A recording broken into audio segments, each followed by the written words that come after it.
Hello friends, আজকে আমি বলবো 5 টাকার মধ্যে আপনি হাড়োয়ায় কীভাবে যাবেন। তো প্রথমে আমি বসিরহাট থেকে 5 টাকা দামের একটা টিকিট কেটে নিলাম, হাড়োয়ার জন্য উদ্দেশ্যে রওনা দিলাম। দেন টিকিট কাটা কমপ্লিট হয়ে গেছে। ফাইনালি আমি টিকিটটা কেটে নিলাম।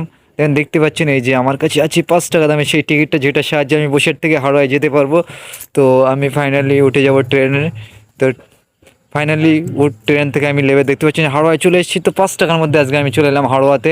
দেখতে পাচ্ছেন হাড়োয়া স্টেশনে আমি এই মুহূর্তে রিসেন্টলি আছি। দেখতে পাচ্ছেন সব যাত্রীরা নেমে যে যার গন্তব্যে চলে যাচ্ছে হাসি মুখে। তো ফাইনালি আমি দেখতে দেখতে চলে এলাম ওখান থেকে ডামিজের মিশনে। আমি আজকে একাই এসেছিলাম মিশনে। তো ফাইনালি 5 টাকার মধ্যে আমি হাড়োয়ায় চলে এলাম এবং মিশনে চলে এলাম। দেখতে পাচ্ছেন এবার একটু ভেতরে ঢুকবো ক্যান্টিনে। মিশনের ক্যান্টিনটা একটু আপনাদেরকে দেখাবো, মিশনের ক্যান্টিনটা কেমন বা কতটা পরিষেবা এখানে ভালো আছে। তো চলো আমি ভিতরের দিকে ঢুকে পড়ি। তো ফাইনালি আমি ক্যান্টিনের ভেতর ঢুকে বাইরে একটা টাওয়ার ছিল, টাওয়ারটা ভিডিও করছিলাম। দেখতে পাচ্ছেন ক্যান্টিনটা সত্যি